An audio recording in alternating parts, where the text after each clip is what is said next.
peuplement de l'Égypte ancienne.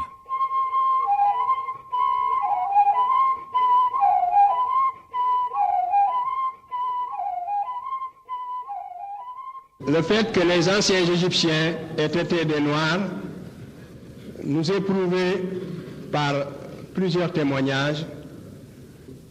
On peut aussi démontrer ce fait par tout un ensemble de preuves. Je vous en citerai tout à l'heure quelques-unes, mais je vais commencer par les témoignages.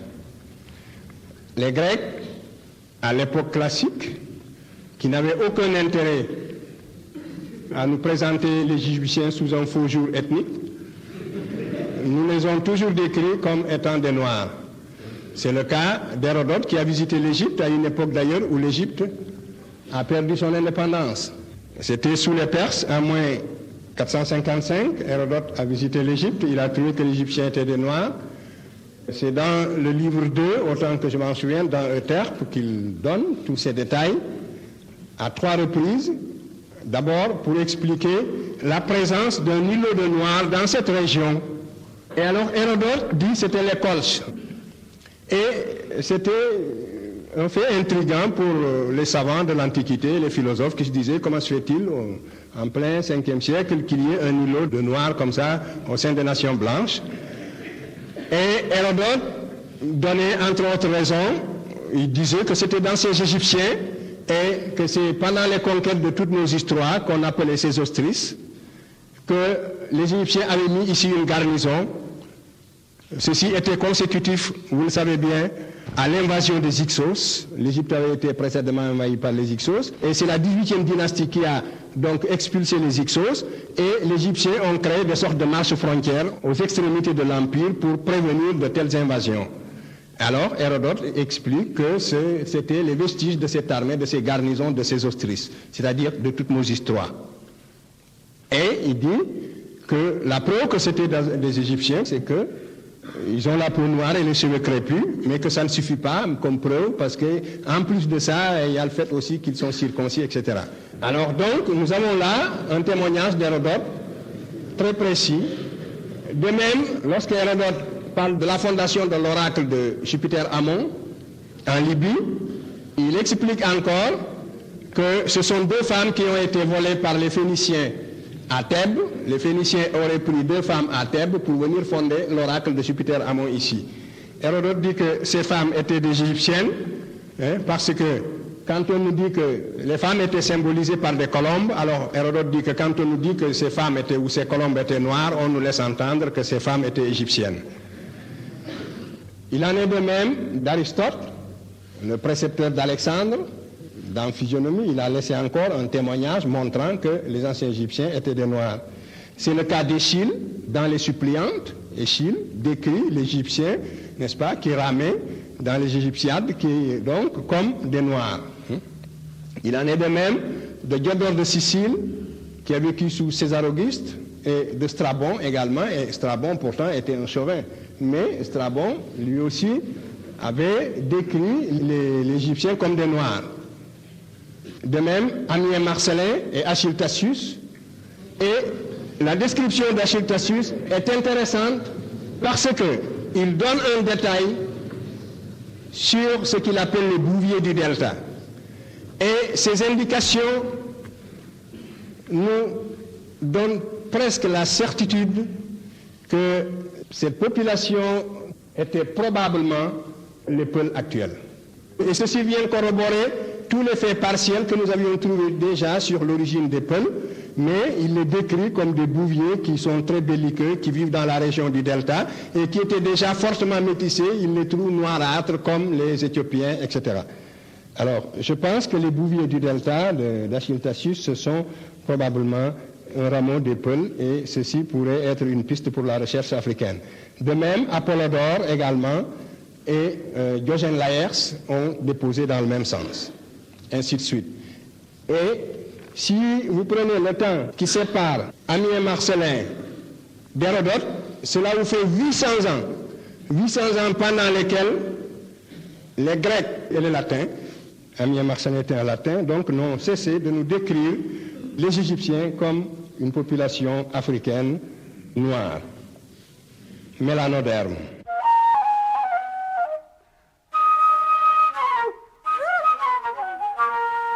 La Bible, le témoignage de la Bible doit être pris en considération. Et la Bible nous apprend de façon très nette que l'Égypte était habitée et l'Égypte était une nation noire. Prenez la Genèse, prenez l'Exode. La Genèse dit justement que Cam, n'est-ce pas, les descendants de Cam, ce sont Misraïm, c'est-à-dire l'Égypte, Couche, l'Éthiopie, Canaan, Pout et Avila, n'est-ce pas, Saba, qui sont en Arabie, et Loudim qui serait, n'est-ce pas, en Libye avant l'arrivée du Libyen le Coderme. Parce qu'il y a eu dans cette région-là, ce qui induit souvent en erreur, c'est qu'il y a eu un Libyen noir qui a précédé le Libyen blanc qui n'est arrivé qu'à l'époque où les peuples de la mer ont commencé à envahir l'Égypte sous la 19e dynastie. Ensuite, le témoignage de la tradition arabe et musulmane.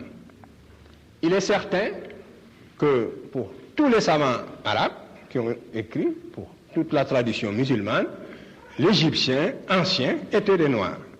Et même l'Arabie sabéenne, anté-islamique, était habitée par le peuple de Saba, qui aussi, du point de vue même du Coran, est considéré comme un peuple africain noir.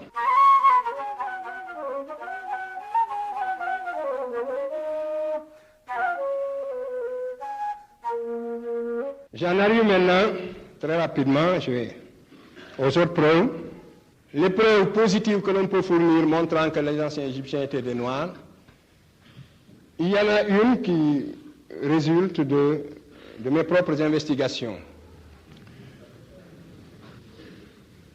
Je m'étais dit que si les anciens Égyptiens sont des Noirs, on peut le savoir en étudiant la peau des momies. Effectivement, j'ai procédé à une telle étude et j'ai déposé la conclusion dans un article, j'en ai parlé aussi dans le cadre du congrès du Caire. C'est-à-dire que si vous faites des prélèvements, vous pouvez monter des préparations de l'ordre de quelques microns, de quelques 4 à 5 mu. Vous pouvez éclaircir avec du benzoate d'éthyle. Vous pouvez regarder en lumière polarisée ou même en lumière naturelle. Si vous regardez en lumière polarisée, vous pouvez rendre fluorescents les grains de mélanine. Et il reste encore, quel que soit le traitement de la peau de la momie, il reste encore suffisamment de mélanocytes avec suffisamment de grains de mélanine pour qu'on se rende compte que c'est une peau qui contient un taux de mélanine incompatible, n'est-ce pas, avec l'idée d'une race leucoderme. Et une autre preuve, c'est le canon de Lepsius. Vous savez que Lepsius est un Prussien du 19e siècle, mais c'était un savant de bonne foi. Et je crois que nous devons rendre hommage aux savants de bonne foi, ceux qui ont le courage. Moi, je respecte l'objectivité. L'objectivité est une force qui n'est pas donnée à tout le monde. Il a établi ce qu'on a appelé le canon de Lepsius, c'est-à-dire des mensurations ostéologiques. Il a fait un quadrillage de l'Égyptien parfait et il décrit l'Égyptien parfait comme un nigricien.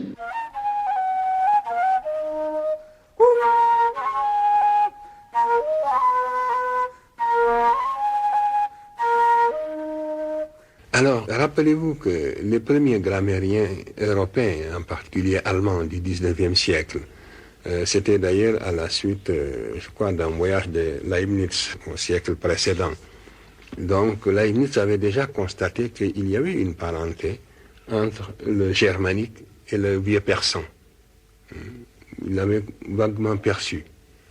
Et au XIXe siècle, les grammairiens allemands se sont mis à travailler et progressivement, on est arrivé donc à dégager ce qu'on appelle la famille indo-européenne au début du XXe siècle.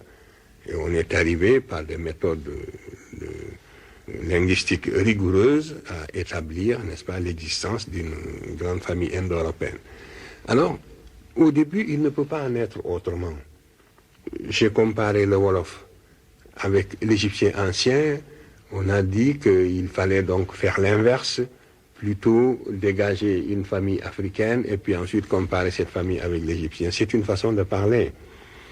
Vous avez bien vu, comme si j'ai cité le cas des grammairiens allemands, c'est précisément pour montrer que une parenté est toujours perçue d'abord entre des langues qui sont relativement éloignées Et cette parenté peut être suivie de proche en proche et on arrive à mettre au point une méthode mieux élaborée pour dégager la grande famille.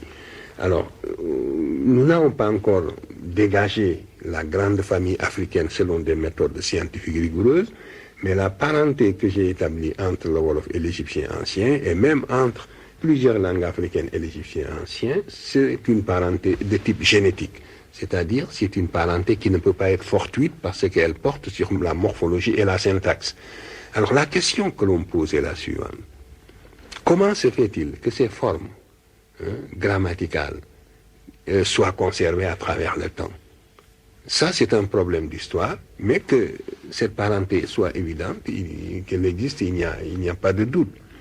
Alors, il y a le fait, je crois, pour répondre partiellement à cette question, on s'aperçoit que si les langues européennes ont évolué très vite, et surtout les langues romanes, si à partir du latin, si le latin a éclaté en quelques siècles pour donner naissance aux langues romanes, c'est à cause des invasions barbares. L'Europe a connu des bouleversements sociopolitiques extraordinaires à la fin de l'Antiquité. Et des gens d'un autre parler sont venus qui ont bouleversé complètement le latin et qui l'ont déformé de plusieurs manières, et ça a donné naissance aux langues romanes. Alors, un phénomène de ce genre ne s'est pas produit en Afrique, et c'est la raison pour laquelle les formes linguistiques ont été conservées pendant un laps de temps si long. C'est de cette manière qu'il faut comprendre ce qui nous paraît au premier abord comme invraisemblable. Mais le fait existe. L'égyptien ancien est une langue africaine, n'est-ce pas?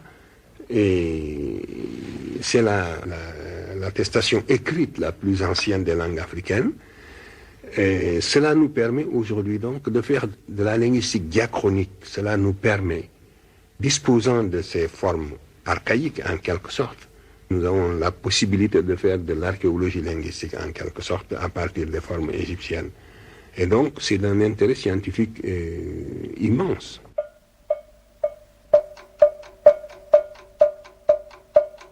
Donc, je peux vous dire ceci. Toutes les formes verbales égyptiennes ont survécu en Wolof, par exemple.